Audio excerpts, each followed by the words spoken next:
early in the morning.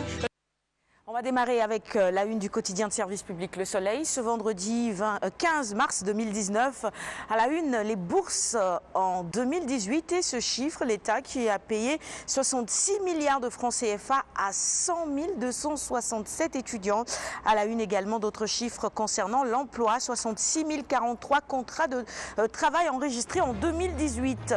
Le Soleil nous parle également dans ses colonnes ce matin du ciment de Sococim. L'État bloque la hausse du prix, nous informe Le Soleil à sa une, et on va finir avec ce titre sur l'absence d'infrastructures routières, un problème de mobilité où ça, à Bakel, l'enclavement principal, écueil évidemment de cette localité. Passons à la une du quotidien Enquête maintenant sur un tout autre sujet, les lenteurs dans la procédure d'attribution du marché, le casse-tête de l'eau, les incongruités de la décision de la RMP, de gros nuages sur les grands chantiers du gouvernement. Rien n'est encore joué dans ce dossier qui est loin de révéler tous ses secrets.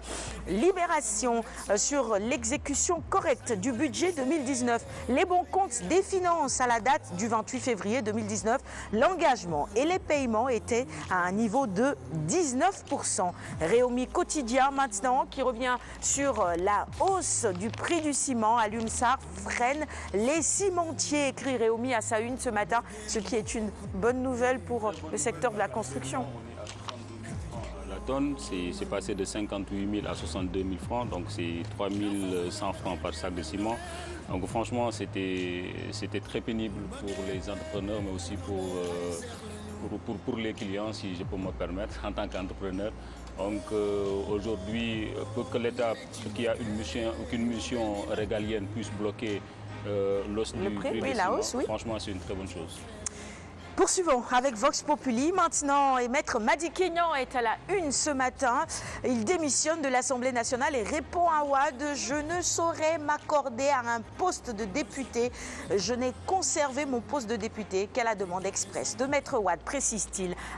Nous poursuivons donc avec la une du quotidien Critique maintenant. Abdoulaye Wade, Madi Kényan divorce au nom du fils. Les liens amicaux et fraternels ont rompu sous le poids des intérêts politiques. Et l'avenir de Karim a eu le déçu sur plus de 40 ans de compagnonnage. C'est l'analyse de Critique à lire ce matin. 24 heures info maintenant avec Dame Diop de l'APR d'Urbel sur le livre blanc d'Idrissa Seck. Il dit: c'est une fenêtre au volet clos tout simplement. Il n'y aura pas d'argument solide face à la volonté populaire des Sénégalais. Le quotidien La Tribune, quotidien du groupe des médias, avec la dissolution de l'Assemblée, le couplage des élections locales et législatives et le troisième mandat dans la galaxie des faux débats. Tout ceci serait donc, selon nos confrères de La Tribune, tout simplement des faux débats. Nous poursuivons avec Direct Info, la vérité des chiffres et des faits sur le sucre. La douane est lulée. Le directeur général de la douane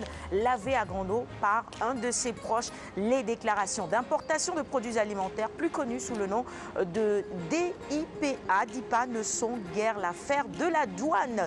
Des précisions évidemment dans les colonnes de Direct Info sur cette affaire. Nous passons à la une du quotidien Les Échos avec Sadio Mané. La photo du joueur qui noircit la première page de ce quotidien ce matin, auteur d'une grosse performance face au Bayern. Sadio Mané met le monde du foot à ses pieds.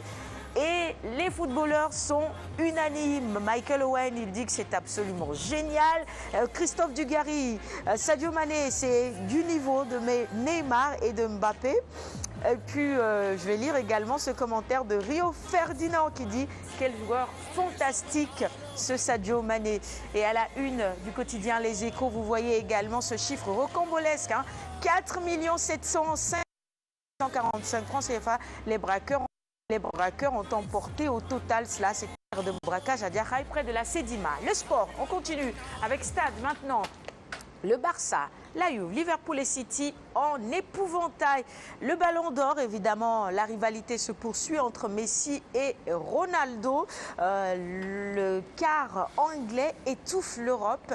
Les tirages des quarts de finale, c'est à 11 h à suivre absolument qui affrontera qui. Sonia Lambe, pour terminer, la revue des titres avec Jules Baldé qui déverse sa colère ce matin dans les colonnes de ce quotidien spécialisé en lutte traditionnelle. Ama dérange Modulo. Il ne le kiffe pas. C'est vrai ça? Ça va. C'est le frère d'Ama Baldé qui parle. Bon, donc c'est peut-être vrai. Alors, Eumeu Sène doit noyer Modou Lô, dit-il. Et il doit Les deux Pékin, c'est normal. C'est un peu balagué, ne s'en Moi, cache pas. j'aurais peut-être dit que Ama inspire la peur à... Qui? À Modou Lô? Non. À Eumeu Sène? À qui? Ou bien Ama fait peur à... 3 points de suspension. Parce que c'est le combat qui s'imposait. Ama et Modou Lô? Si on voulait respecter la logique de l'arène, c'était le combat qui s'imposait. En tout cas, pas le combat Modou Lô. Eumeu Sène. On a déjà battu Eumeu Sène. Vraiment, j'ai du respect pour le rock des Parcelles Assainies, même s'il n'est plus aussi rock que cela, parce que battu de façon vraiment simple. Il a déjà battu par Balla Gaye numéro 2. Donc je pense que c'était le combat qui s'imposait. Mais bon, vous savez, l'arène a ses réalités et les lutteurs, surtout certains d'entre eux, ils ont leur propre plan de carrière et souvent aidés par certains sponsors, certains promoteurs plutôt. Je pense que les amateurs, si on devait faire, s'il y avait la possibilité de faire un sondage, les amateurs vraiment voteraient pour un combat Modou Lô Ama Baldé, avant que Modou Lô ne puisse prétendre rencontrer à nouveau le roi des arènes. Ça, c'est l'avis, je pense, largement partagé. En tout cas, on est futur roi des arènes, on va rencontrer Eumeu Sène, oui, on va le battre. C'est pourquoi je vous dis bravo. On sera le roi des arènes. Voilà, il n'y a pas de souci. C'est pourquoi je vous dis bravo. Vous êtes vraiment les rois du raccourci. Quel raccourci? Les rois du raccourci, vraiment chapeau. Il est 6h56. On va offrir les quotidiens du jour à nos invités. La lutte, ça nous passionne. On adore ça et on souhaite une très bonne journée au passage au CNG, aux membres du CNG élargi, à tous ces lutteurs qu'on aime bien. Et on a d'ailleurs eu l'occasion de recevoir quelques-uns sur ce plateau, c'est tant mieux.